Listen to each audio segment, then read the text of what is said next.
Hi, I'm Anjali Varma with the Modern Mompreneur, and today I have professional organizer Rachel Strisik from Rachel & Company. Hi, Rachel. Hi. Rachel is the owner of Rachel & Company and also the mom of 2 twin girls. And today we're going to be talking about systems that can help moms save more time for their business or their children. Absolutely. So the first thing I want to talk about is the mornings, which are the hardest times for families. So anything that we can do sort of the night before to save time in the morning is actually very helpful. So first, for example, I put all the breakfast items that we might use on a regular basis, jelly, syrup, those types of things, on the Lazy Susan that I got at the Container Store. Brilliant. All you have to do is load it up, place it in your fridge, and in the morning, just take it out. And then also we've set aside bowls, napkins, things that we might use, which again, it might take about 10 minutes the night before, but it's gonna save you double the amount of time in the morning, because that's something we can control. Yes. We cannot control kids waking up, stains, all those types of things, but doing that, taking 10 minutes the night before, will save you double the amount of time in the morning. Love that. So next tip. Yeah, Homework station. So homework station, again, this is from the Container Store. Homework usually is done at the kitchen table or at a desk nearby because it's around sort of the mom or whoever's watching the kids for that time. And so what I like to do is put things that we might use on a daily basis, your books, your pens, your pencils, in one thing, and then that thing can be brought off and brought onto the table. And then once homework's done, everything's thrown in, this can be removed or placed back onto the table or the desk. And what I love about this is that then inevitably the pencils, pens, erasers are not lost. They're all in one place. All in one place. So we're saving time for obviously the mom or whoever's taking care of the children, and obviously the children because they know where their stuff is and know where to get it.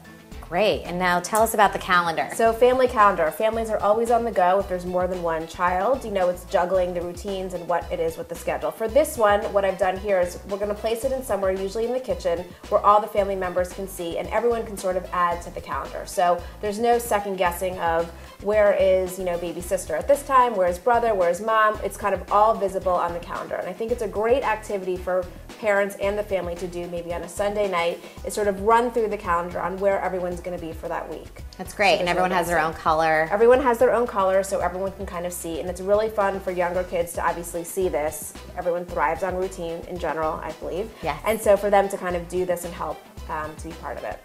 Great. And then finally, the paper station. Paper station. So paper, the number one thing that people complain about with clutter that comes in for school-age children and younger. What they can do is place their homework, their artwork, permission slips, anything that needs to maybe go back to school in their box so they take ownership of it. And the parent, whether they're coming home from work or just around, always can go to that one place for that one child. So they're always going to one place and the child's always going to one place. So the paper stays compact and neat and organized in one place. And what is your tip for those moms like me who let that paperwork pile up? Schedule. So schedule some time, 5 minutes, maybe it's not every night, which I think is unrealistic, but maybe 5 minutes every few days to go through those papers so that it's not as overwhelming to look at maybe on a Sunday night or a month later, because then it's going to take you even more time to go through it.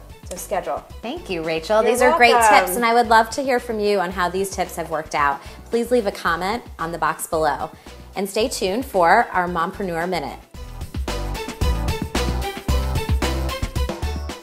And now it's time for our Mompreneur Minute, where I'll ask Rachel a series of lightning round questions related to her experiences as a mompreneur.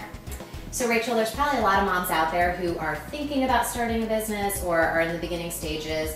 What would you say is your biggest tip for someone starting out? Well, for someone just starting out, I would say make a to-do list, and whether that's electronically or on paper if you're like myself and still like to write, and chunk off your to-do list, because there's always going to be something as a mompreneur that you need to get done or want to get done. So making a to-do list and making it into different sections of must-dos, later to-dos, but making something and having it in one place is the main point so that you can reference it, at all times. Yeah, and I love the feeling of checking something off Yes, when it's done. I'm a big fan of that. And what would you say is a pro and maybe a challenge of mompreneurism? So a pro is that I can make my own schedule, which is wonderful because I can be there for my children's doctor's appointments or milestones, and so that's a big pro for me.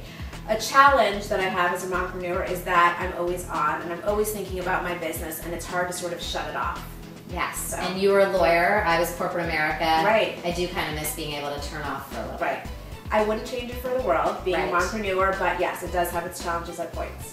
Okay, and now for our mompreneur mantra, or Rachel's one piece of advice that she would give to anyone that's starting out or has been a mompreneur for a while? What would you say your mantra is? So my mantra would be scheduling. So scheduling time. An organizer, she said. Right. So scheduling time to have for work, and then scheduling a time for your family. Both deserve equal, amounts of time, and the only way to sort of give 100% to each is to schedule that time. So when it's time to work, we're working, and when it's time to be with the family, it's time to be with the family. I love it. Rachel Strisik from Rachel & Company, thank you so much for joining us. And would love to hear your thoughts on home organization and also mompreneurism. So please comment, email us, or tweet. We'd love to hear from you.